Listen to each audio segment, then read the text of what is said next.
জানিস পরমহংস দুই রকম। ঠাকুর একদিন বললেন গিরিশ ঘোষকে, জ্ঞানী পরমহংস আর প্রেমী পরমহংস। যিনি জ্ঞানী পরমহংস তিনি আপ্তসার, ভাবখানা একলা আমার হলেই হলো। কিন্তু যিনি প্রেমী পরমহংস তার একলা হলেই সুখ নেই, ঈশ্বরকে পেয়ে তার সংবাদ দিয়ে যেতে চান জনে জনে।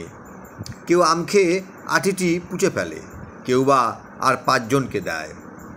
পাতক খোঁড়বার সময় যেসব ঝুড়ি কোদাল আনা হয়, খোঁড়া হয়ে গেলে কেউ সেগুলো ওই পাতকতেই ফেলে দেয়, কেউ বা তুলে রেখে দেয় যদি পাড়ার লোকের কারো দরকারে লাগে।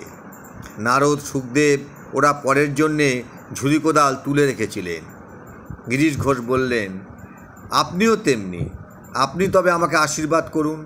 আমি কে? আমি কেউ নয়। তুমি মাকে বলো, মাকে ডাকো, হয়ে যাবে, হয়ে যাবে। কিন্তু আমি যে পাপী, ঘোরতর পাপী। ঠাকুর বিরক্ত হলেন, বললেন, ও কথা মুখেও এনো না।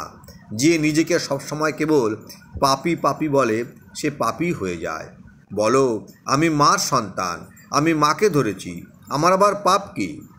বলছি, কিন্তু আপনি আমার হয়ে একটু বলুন। আমি বলবো কি? আমি কে? আমি কেউ নয়। আমি খাই দাই, তার নাম করি।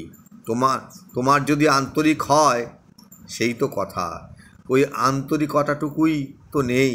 ওইটুকু যদি দেন, আমি কে? নারদ, সুখদেব ওরা হতেন, তাহলে না হয়।